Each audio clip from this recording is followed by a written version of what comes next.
Well, good morning, everyone. And first of all, a very warm welcome to everybody to Bloomberg. My name's Konstantin Kotsias. I'm European Director here at Bloomberg, and fantastic to have so many of you back here in person for these in-person meetings that we're all getting back to. Also good to have so many business leaders and investors to sort of hear what we're going to be hearing about later in the morning. I'm absolutely delighted to be joined by the Right Honourable Anne-Marie Trevelyan MP, Secretary of State for International Trade and President of the Board of Trade. Anne-Marie has had a great career across Westminster with roles at DFID, BEIS and the MOD, and is now, and I've seen it firsthand, driving a really exciting and ambitious agenda around green trade, investment and that whole agenda and what it means for business and investors, which I think is really exciting. And of course, the realities of an energy crisis, war in Ukraine and the climate emergency that we talk about so often have brought into sharp focus the need for a more sustainable and resilient approach to today's challenges. Trade will play a critical role tackling those issues. So it's absolutely fantastic to have the Secretary of State here today, give us her vision, give an update on the future of green trade and of course the opportunities that it presents. We will open it up for questions after the keynote. And the Secretary of State has kindly agreed to take some further questions after our little fireside chat. So fantastic to have you here. Without further ado, Secretary of State, welcome.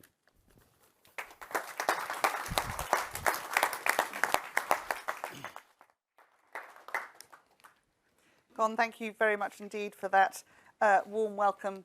It's a pleasure to be here. And I think, as you say, it's just wonderful to be able to gather again and to have the interactions that are entirely irreplaceable by Zoom or Teams. So thank you for having me in your wonderful building this morning. You are at the heart of the city, and of course London is one of the world's greatest green financial centres, the greatest city on earth, as the Prime Minister always says, if you let him loose, and one, of course, that is built on trade.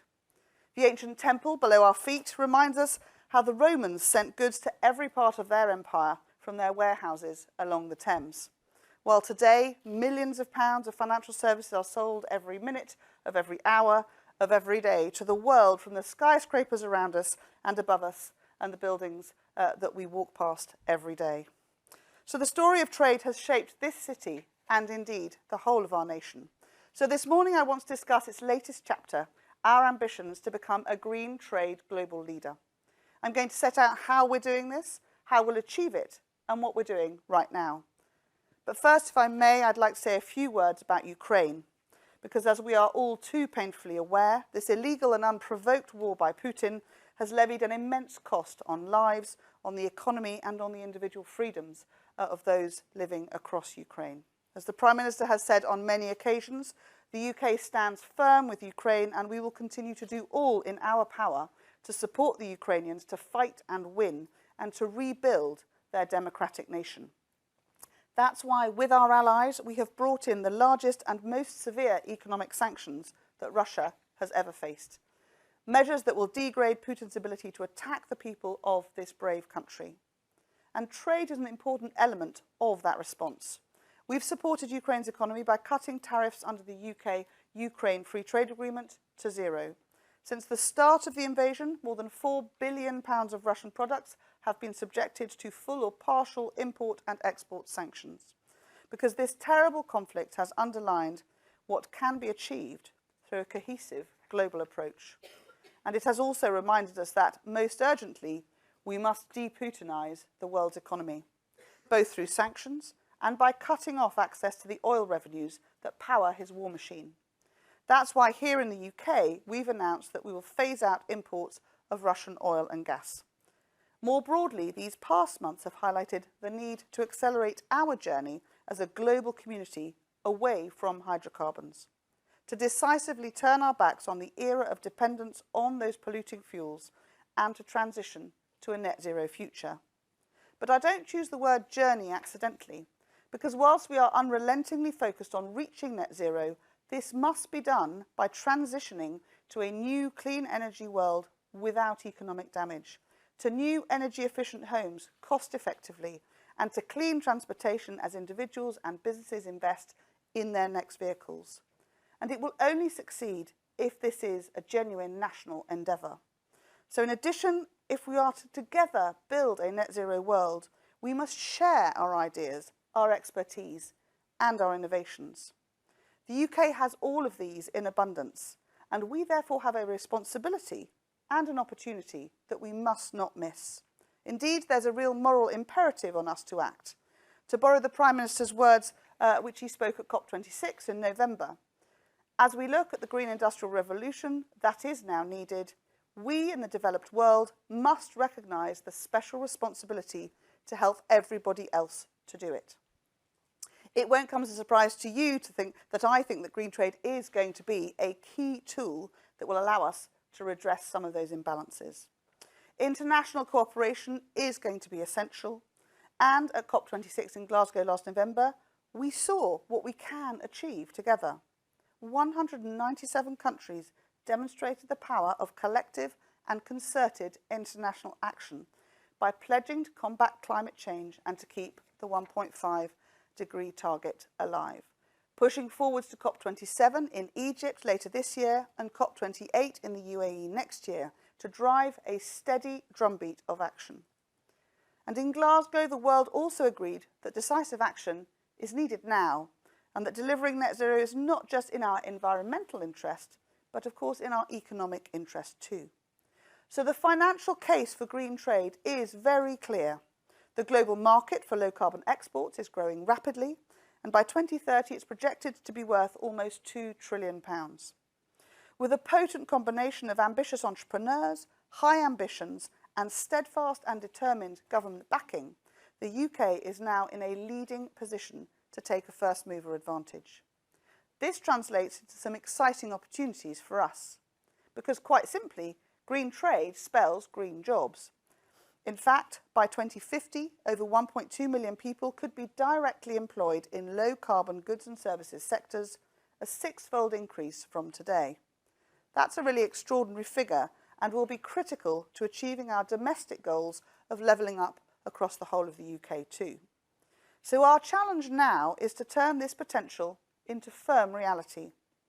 Unsurprisingly, our approach is rooted in our fundamental belief of the benefits of free trade, because it is only when trade is free and fair, when markets accurately account for environmental costs, and when business can properly compete, that we can together succeed in generating real green growth for developed and developing countries alike.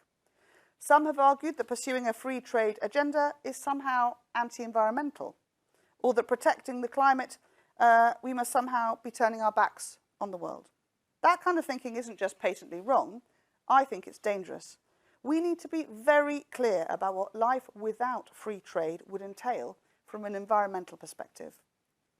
Without free trade, the world would face an uphill struggle in developing the technologies we need to cut emissions. By contrast, thanks to global competition, since the 1990s, for instance, the price of lithium-ion batteries has fallen by 97%. Without free trade, some nations will be unable to access the green technology required to transition to a low-carbon economy, because right now, 90% of the world's lithium production is concentrated in just 3 countries. And without free trade, the cost of clean technology won't fall quickly enough.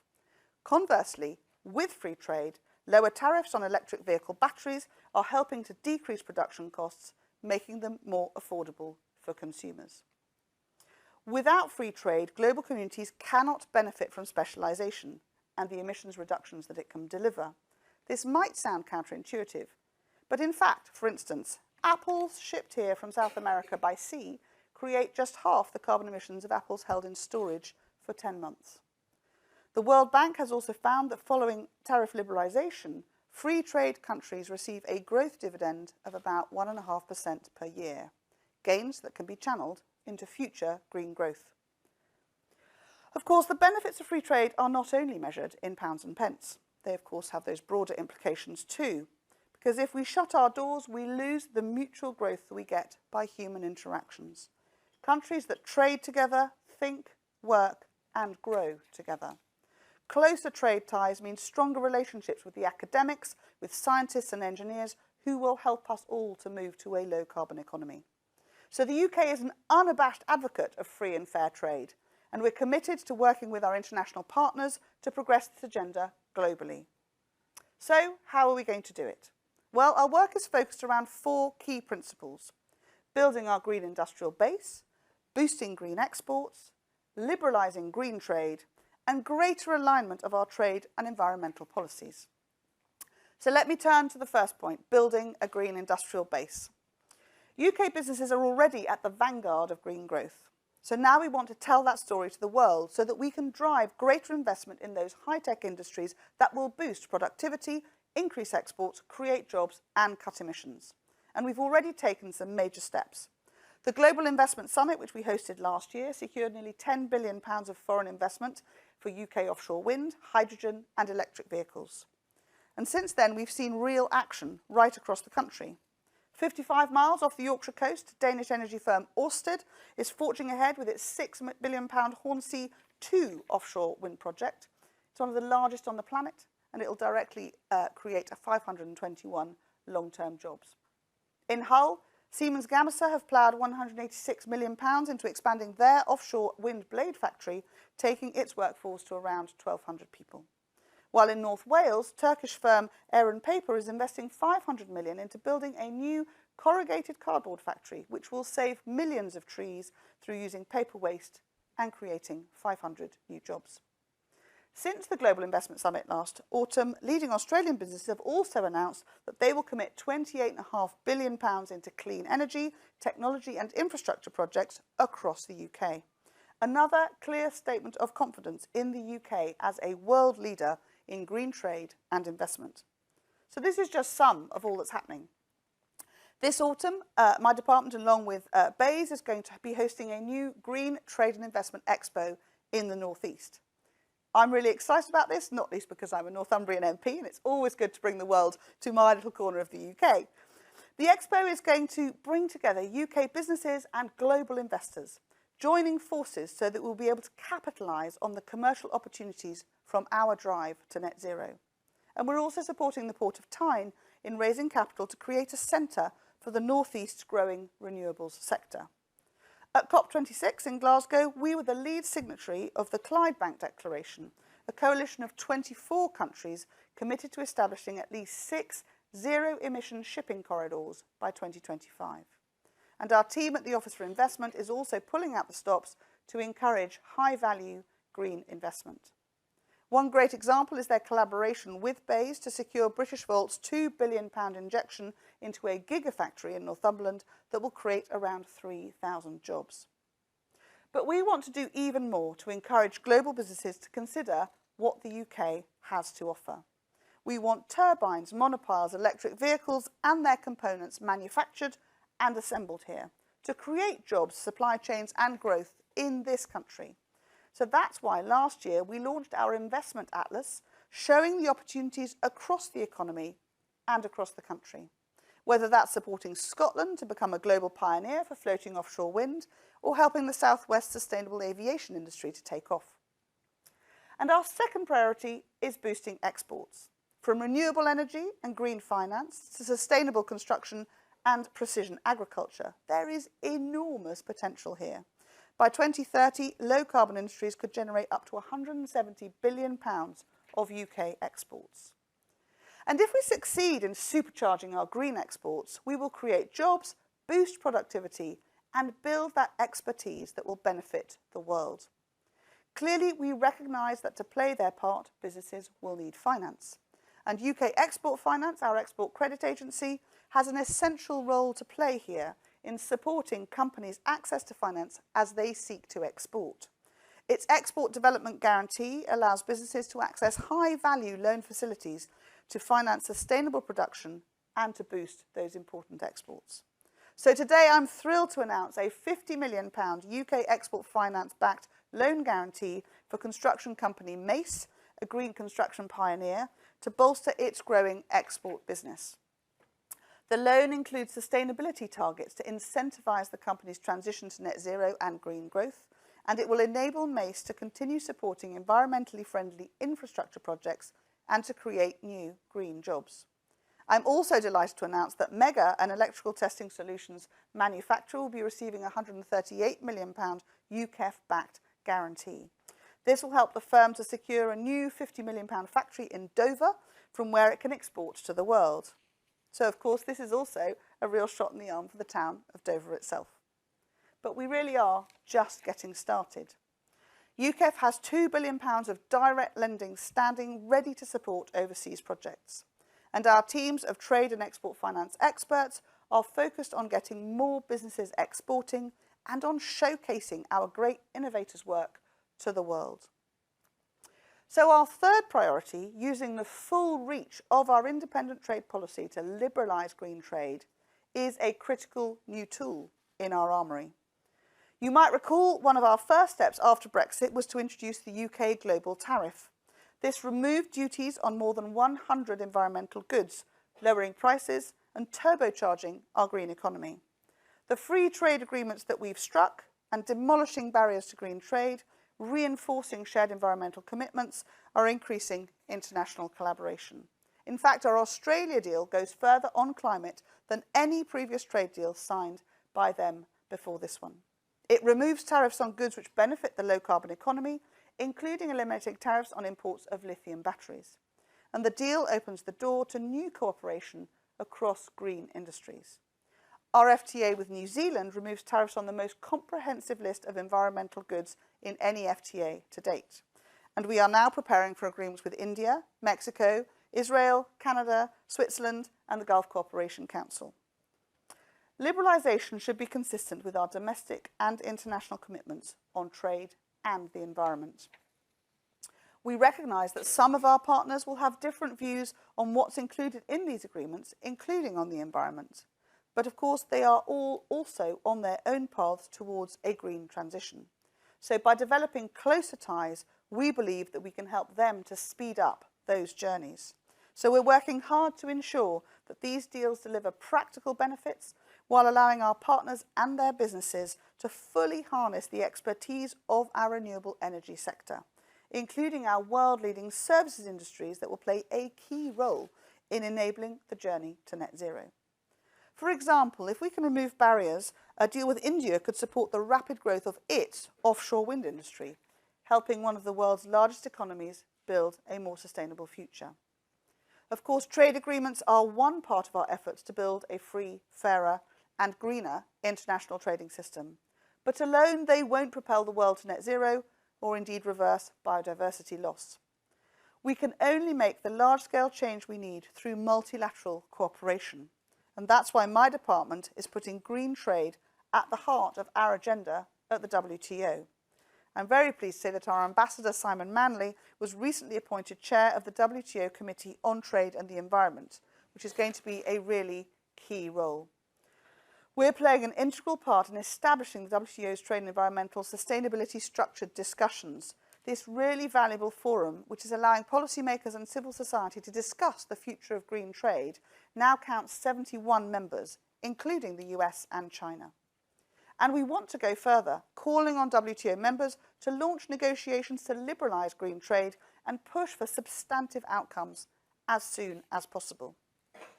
The growth of global trade has taken place against a backdrop of persistent market failures, like the underpricing of carbon, and distortions like harmful fossil fuel subsidies.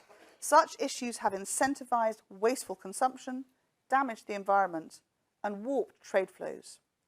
These are global issues, and tackling them abroad will be essential to achieving our environmental ambitions here back home. So this leads me to our fourth and final priority, greater alignment of our trade and environmental policies. Aside from some humanitarian exceptions, the UK has ended support for fossil fuels overseas, ceasing trade promotion for oil and gas companies, and stopped offering export credit guarantees for oil extraction or processing.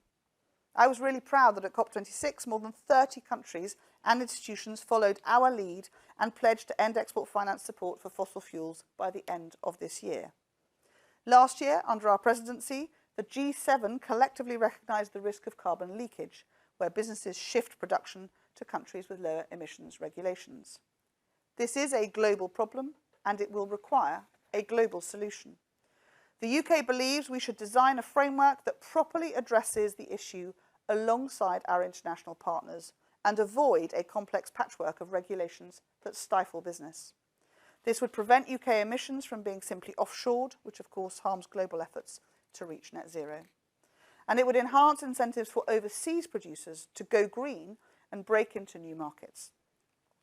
It goes without saying that any solution must account for the needs of developing countries, who are often worst equipped to mitigate climate threats and indeed hardest hit by inaction. We know that tackling carbon leakage won't be easy, but it really is integral to building a truly global green economy, and we are entirely committed to this challenge. So I hope that this morning I've given you a sense of the scope of our green trade agenda and indeed the importance that government places upon it. Trade has shaped countless civilizations. That principle hasn't changed. Today, the power of free and fair trade, along with British expertise, ideas and leadership, is accelerating our progress to net zero, cutting emissions to tackle the climate crisis, generating jobs across every part of our great country, creating prosperity in every town and city based on clean energy, and building a better future both for the UK and for our friends and partners around the world. Thank you.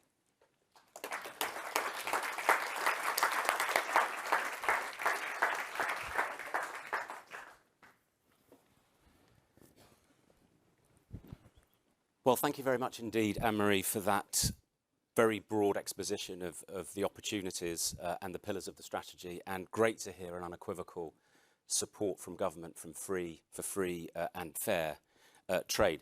My first question, which I wrote before I heard the speech, right, and now I've heard the pillars and the sort of scope of the ambition, but I'll ask it anyway, is, I mean, it's clearly an ambitious agenda. Do you think it's ambitious enough? I think that's a good question. I don't think my speech should negate that being a very good question, Con. Yes, I think I do, because it can grow with the capacity to take it up and deliver. I think one of the key messages I want to get across is that we have got both cross-party and in the leadership of the Prime Minister an absolute determination to put this through. And from when we drew in the 10-point plan now 2 years ago, which set out, and that was a world first in every sector of all activities where decarbonisation is required, what we were going to do, we set an incredibly high bar for us all to achieve. What that's done, that Prime Minister's determination to set that out on a single piece of paper, is to drive everybody to think differently about the way they live their lives, how business is done, from the heavy decarbonisation challenges in the energy sector right through to how we build homes, the cars we drive, our choices day to day. So he has driven that right through. So it is incredibly ambitious and difficult. He's now ramped up the pressure again, so we want to be 78% net zero by 2035. I'm the one whose signature is on that piece of legislation, so I feel personally quite strained by the challenge he set us, but he's quite right. If we don't do that, we won't move at the pace we need to do. And of course, what's been so extraordinary to watch is the change in the colour of money. Over the last 2 years, from almost no green investment finance, it was a bit of a sideline niche place to be, to trillions of dollars across the world only wanting to invest in green, renewable, clean, sustainable solutions. That is success right now.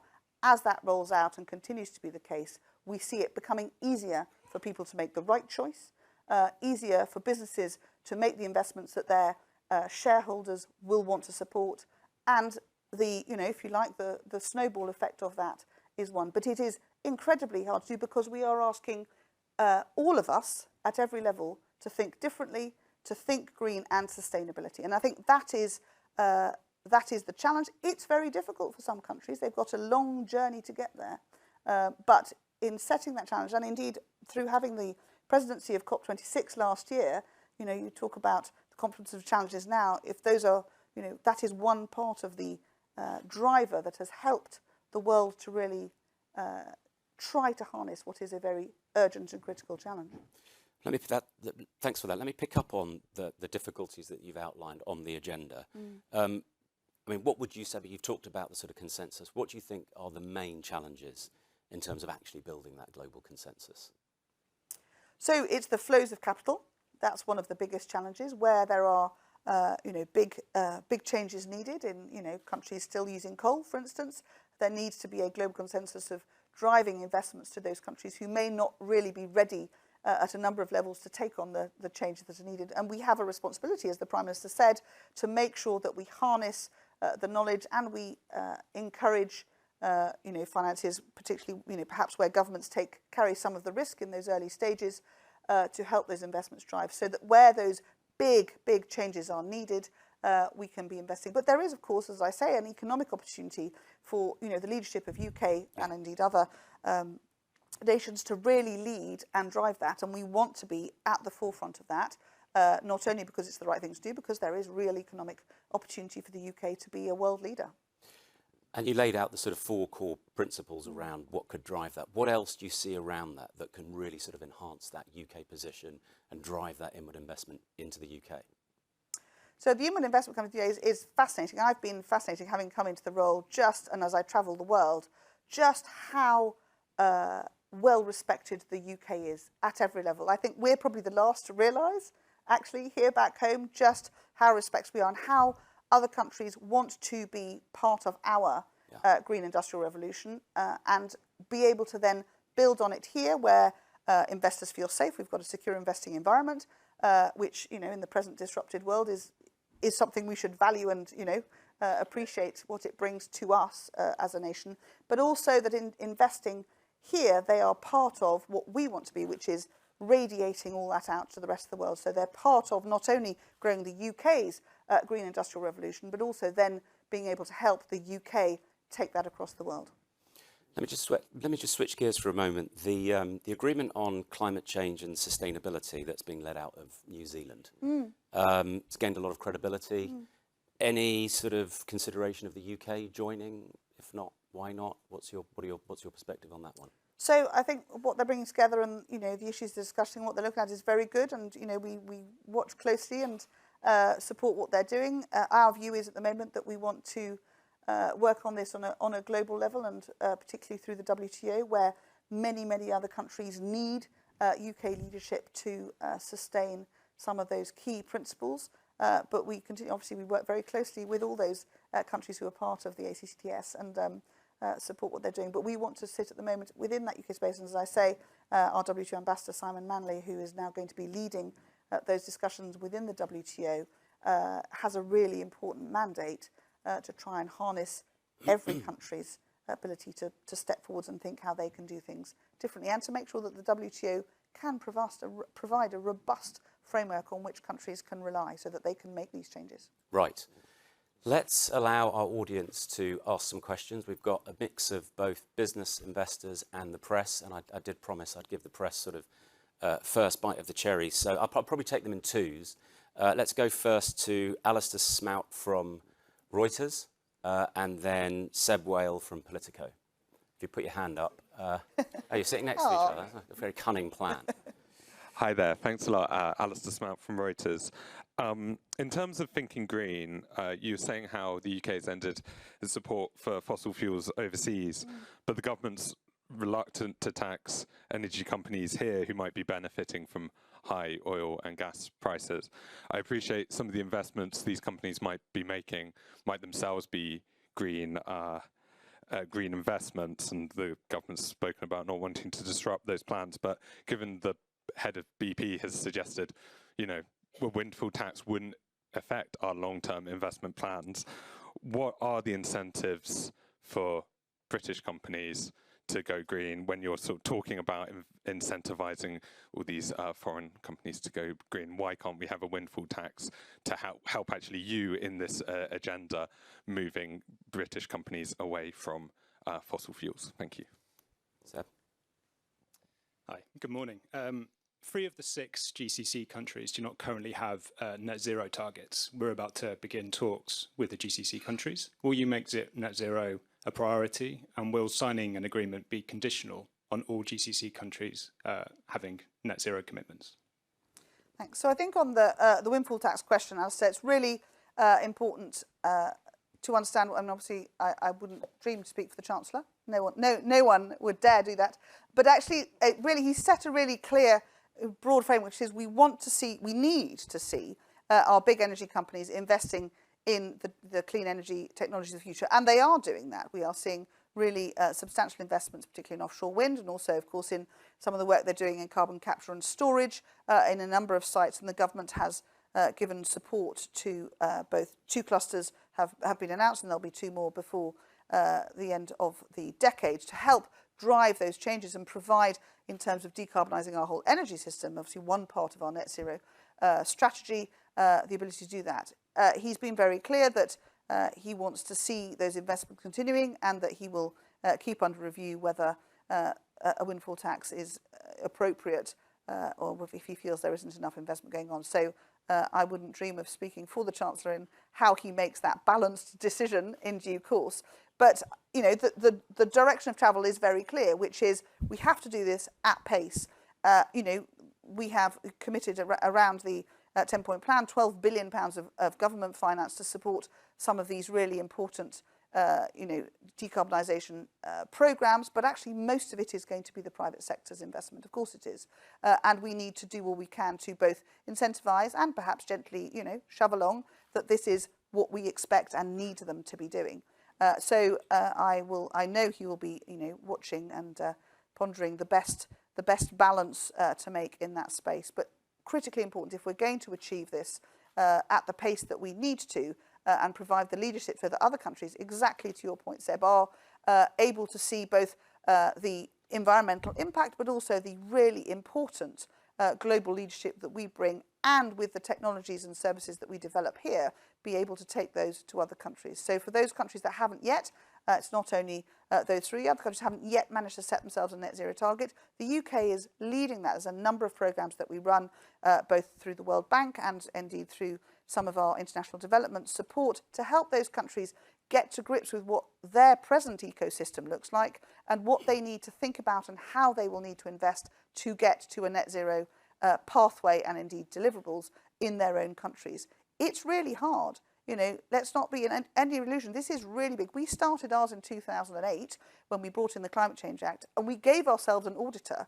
We created the Climate Change Committee, who have, kind of gently, whipped us along year in, year out to give ourselves the force to drive forwards. That's really, we ask a lot of ourselves, and we are achieving it. But other countries are not nearly in that place yet. So we have the opportunity and the responsibility to help those countries to do it, and we will do that in as many ways as we are able and welcomed to do that. Our leadership through COP26 was key to bringing everybody around the table. At the beginning of last year, I think 30% of countries were, even getting their heads around their net zero strategies. We're up at 90% now, having made, net zero commitments.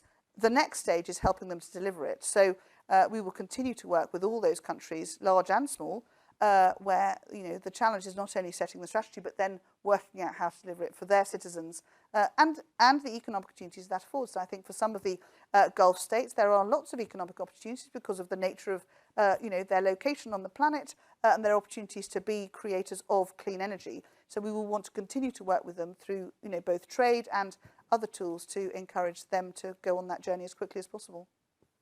And then you had the GCC. Was that sort of part? Well, I think they're sort of three of more. There's not just those 3. There are a number yet, and we want to make sure that we work with them to do that. This is challenging, and countries have to get their heads around it. Patrick Daly from PA Media, and then Louise Clarence Smith from The Times. Is Louise here? Good morning, Patrick from PA. The Prime Minister last week, he spoke about what he was highlighting from the energy security strategy, that should onshore wind developers want to put new turbines in, one idea could be that local people get their energy bills reduced. So if the likes of Ørsted or whoever wanted to put in turbines, do you think that would help convince the public that it's in their best interest, especially with the cost of living crisis on? So I think there's a really interesting discussion. Obviously, we started, and we're world leading in terms of wind energy. 28% of the world's offshore wind energy is around the UK at the moment. And I always say you know, that's an amazing statistic. I kind of want it to go down because what I want is the rest of the world to have loads of more offshore wind as well, so that actually our percentage shrinks. But at the moment, we are genuinely world leading, and you know, companies like Ørsted and others have really led the way. We started with onshore wind in terms of technological development over the last sort of 15 or 20 years. Much smaller, you know, blades as the technology has grown. Offshore wind generates a great deal more energy. But you know, the framework remains the same. If there are communities or investors who want to look at onshore wind, and there are some in Scotland where the landscape suits it and the grid connections work, that's something that obviously continues to be the case. But we have always maintained that we want to make sure that the local communities genuinely are, you know, comfortable and want to have what is a, you know, big industrial investment in their community. So that continues to be already in the way the planning system is set together. And the relationship at the moment, the way it tends to happen is there's sort of a community fund which the community tap into, but there would be no reason to suggest that the community fund couldn't also be if the community said that, you know, there was a payment towards their bills. That's something that the community fund could actually do now if they wanted to. So those systems are in place. I think really importantly for the quantum of energy that we need to be developing that is clean, green energy, the offshore wind, the technological developments there, particularly with floating wind, which is just starting to come through, will bring both economic value and the ability to reach other parts of the UK, which so far haven't had the opportunity to tap into that incredible resource that we as an island nation have. Was Louise from the Times here? Put your hand up. If not, no, that's not a hand. So, no, I don't think that is. That was just somebody. We'll get a couple more. Sally Jones from Ernst & Young, and then Matthew Ogg from the Society of Manufacturers and Motor Trade. That'll be an interesting one. So let's do that, and then we'll open it up to the audience. Slightly offended that the motor trade is exciting, but Ernst & Young isn't. We'll remember that. Not at all. Secretary of State, thank you for a number of announcements for how government is planning to help business to green their activities, our activities. And please don't think we're anything other than grateful for that. But I'm thinking about my clients in particular who are going down their own green journey and are planning to spend, without exaggeration, billions and billions of dollars, often significantly more than 1 year's profit after tax. What is your ask of them? How can they best spend their investments? Can they collaborate with others? What would your ask of our businesses be to get the most bang for our buck? I think that's a great challenge. And I think businesses know very well, because, you know, businesses, those that lead businesses are investing at risk. They understand where the maximum value can be. And what we're seeing is both the economic benefit, clearly, of going green, particularly if you're looking at, you know, energy changes in your energy sources, but also that their customers will be wanting goods and services that meet and move towards achieving that clean, green environment that we know we need to be creating. So I have every confidence the businesses already kind of know the answer to that question. I think working together in collaboration in order to share what are often new technologies and new ways of thinking is really important. And I think there's a lot to be done. I think, you know, companies like EY have an opportunity to share that good practice and build it up. But I have real confidence in businesses knowing where they want to do. What we can obviously help with in DIT is if businesses know that they've got a great new service or product that is part of you know, this gender, and they want to export through UKEF, our export finance, we are really keen to support those businesses and look at new markets so that we can take what we're doing really well here across the world, because A, that's great for our economy, but also it's really important that we take it as widely as we can. And the world genuinely wants to see that UK brand going out across the world to help them to reach some of these new challenges. Matthew Ogg, who's at the back there. Roving mic just in the middle. Thank you. Thank you. Good morning. And we've done some great work with EY, so many thanks to you over there. And good morning, everyone. Thank you, Secretary, for your comments. I mean, typically 80% of cars produced in the UK and about 60% of vans produced in the UK are exported every year. We are an export-led sector.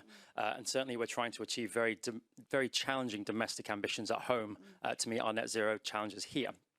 what more can DIT do to ensure sectors like ours are supported in current and future trade agreements when the countries we're talking about, especially you mentioned earlier, are on very different green trajectories, both in terms of their domestic markets, consumer journey and infrastructure, given obviously the massive challenge that transport has on its shoulders to meet net zero targets, not just in the UK, but globally.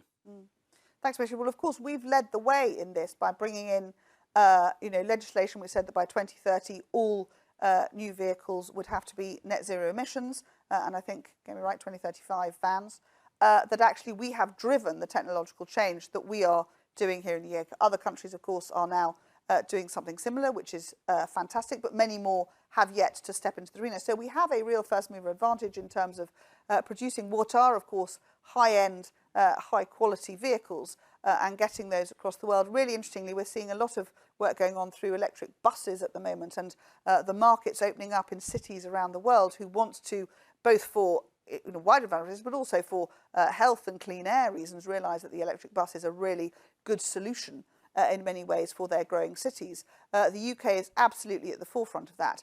And so the work we're doing, not only with the inward investment that we're bringing in to invest in things like our gigafactories and some of the new sites building those clean vehicles and the supply chains that go with them, but also through UKEF, how we can help these businesses that can export from cars to vans to buses and all those clean vehicles, how we can take those across the world. And we're seeing a real quite sudden increase in both that interest and demand, which we have both the ability and the capacity in UKEF to really support. And that's what I want to see. I want to, when you go on holiday, I want you to think, oh, look, that's a right bus, or oh, look, that's amazing, that's ours. And we know that because we want that to become absolutely normal in the way that we have in other cycles of trade over the centuries.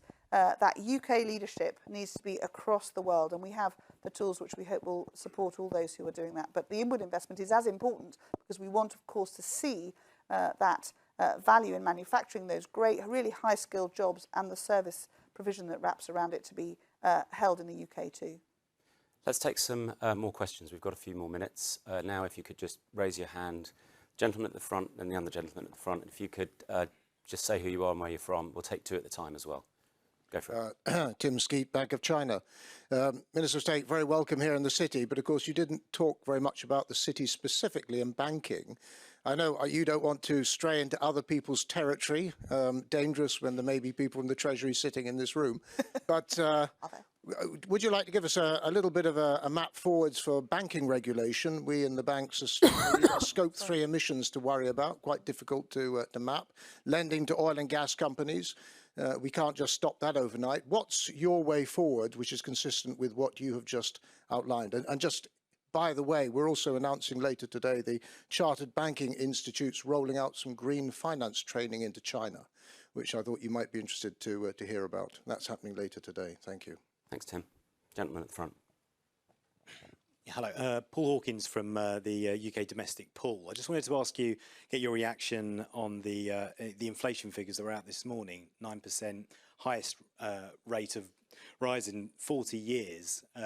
We hear cases quite often where families are struggling out there. We heard from one family who they only feed their kids super noodles because they want to use the kettle instead of using the hob because it uses too much energy.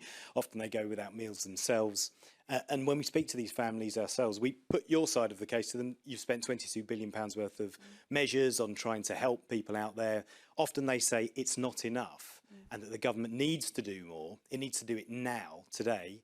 And that if it can't, then it just needs to be honest and say, this is a global problem, inflation, and there's a limit to what we can do. And I was just wondering if you thought the government should do more and, most importantly of all, do it right now. So a really important challenge, and I think we are facing a global battle against inflation, driven almost entirely by the disruptions in energy supply and sourcing. A lot of gas plants were shut down during COVID, and the demand spike, of course, went up much more quickly than the gas could catch up again. I hope, I'm no expert, but you can see that should even out in the months ahead as all these supply chains rebalance. Of course, we've added another disruptor into that in terms of choosing, I think quite rightly, to step away from using Russian oil and gas, which is adding another price disruption and indeed supply challenge to the system. So we have got a really difficult challenge across the energy markets, and that has created this energy spike. The challenge, of course, with inflation, for those of us who are sadly old enough to remember it, I think that's one of the really difficult challenges. This is a very new concept, and my kids have literally don't understand what it is. I've been doing basic economics around the kitchen table,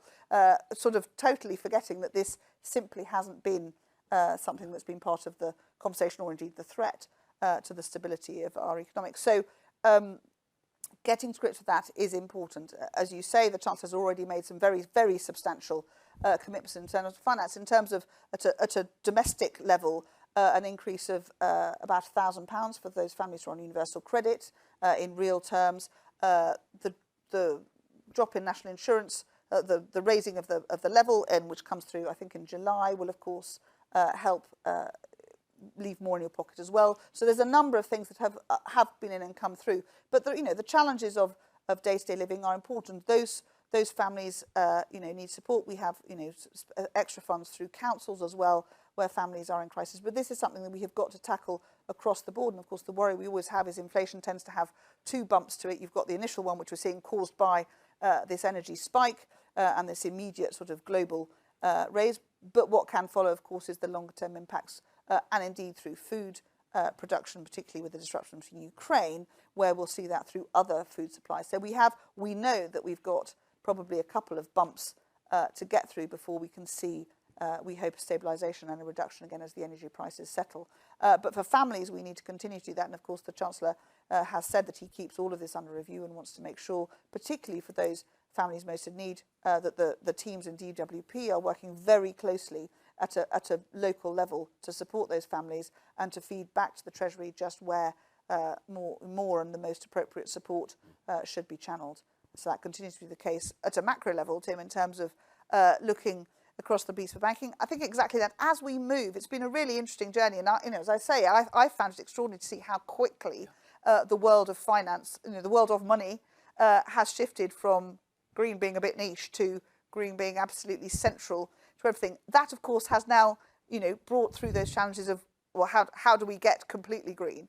But that's a good thing, isn't it? I don't think we should see that as a bad thing. It's the challenge that we are working together to both assess and identify, create, really importantly, an overarching set of standards and understanding that is the same across the world, because money doesn't have borders. So I think that's one of the really big challenges, is to create systems, both from, as I was talking about, carbon leakage and those sorts of rules and regulations, to how finance assesses and sets out its own rules on what is considered genuinely meeting your own green challenge. And you will all lead it. At the end of the day, we government will provide frameworks, and the Treasury is, as you're very aware, deep in thinking, not only in the UK but globally. And the G7 finance meetings this weekend, I know, will continue to have a whole area of discussion about what we do together to make sure that we're setting a fair playing field and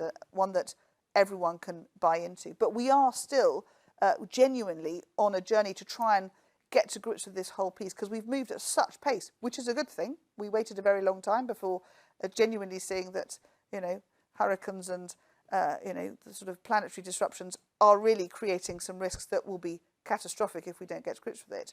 But now we're having to all work out how it fits in each part of it. But I think we are doing that. And what I'm very encouraged by is, at a multilateral level, there are conversations with the biggest emitters and with the smallest, most vulnerable countries that are real and constructive. And there is a collaboration developing, which, if you'd asked me 2 years ago, I'd have said wasn't possible. We have to wrap it up there, unfortunately. Anne-Marie's going to do an interview with Bloomberg News. But thank you for those questions. I'm sure you can follow up individually. Before I just sort of close it up formally, let me give a shameless plug for Bloomberg. Obviously, news and research on any of the issues and insight that we've talked about, you can get on Bloomberg, New Energy Finance and all that stuff. Our colleagues are over there. But Anne-Marie, thank you very much indeed for that. We covered a lot of ground. Thank you for your leadership, both domestically and in the international fora you've discussed, COP and the G7, etc. And thank you for the very ambitious agenda, I think, that you've outlined. I think investors and business, you're right, are committed and looking forward. to engaging on that agenda. So thank you very much indeed again. And whilst you're on holiday, make sure you look out for those green buses and remember that in some way it had something to do with Amory. Amory, thank you very much indeed.